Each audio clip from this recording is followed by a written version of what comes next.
আজি মই সোলাৰৰ মানে এটা বস্তু আপোনালোকক কৈ আছোঁ যেটো 3 কিলো 4 কিলো যিমানে নহওক সোলাৰ কাৰণে এডাল এলএ দিয়া হয় যিডাল কয় লাইটিং এৰিষ্টৰ মই বহুত জায়গাত দেখিছো কিছুমানে লাইটিং এৰিষ্টৰডাল মানে যিকেখন আমাৰ সোলাৰ প্যানেল থাকে এই সোলাৰ প্যানেলৰ কিছুমানে মাজতে দি দিয়ে আৰু একদম ওচৰত দি দিয়ে মানে যিডাল লাইটিং এৰিষ্টৰ থাকে একচুয়ালি ইয়াৰ আমি দিছো এইখিনিত ইয়াৰ ডিসটেন্স প্ৰায় ধৰক 4.5 ফুট আৰু 5 ফুটৰ ভিতৰত হ'ব লাগে তেতিয়া মানে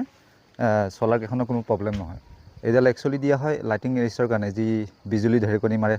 বাৰিষা বতৰত তাৰ কাৰণে এইডাল দিয়া হয় আৰু এইটো আমাৰ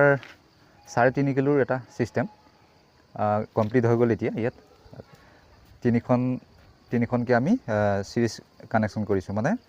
দুটা স্ট্ৰিং আছে দুটা স্ট্ৰিং আৰু ইয়াতে এজিবি বক্স ইনষ্টল কৰি দিয়া হৈছে ইয়াৰ পৰা এনেকৈ লৈ গৈছো সোলাৰৰ যিকেডাল প্লাস মাইনাসৰ ওয়্যাৰ আছে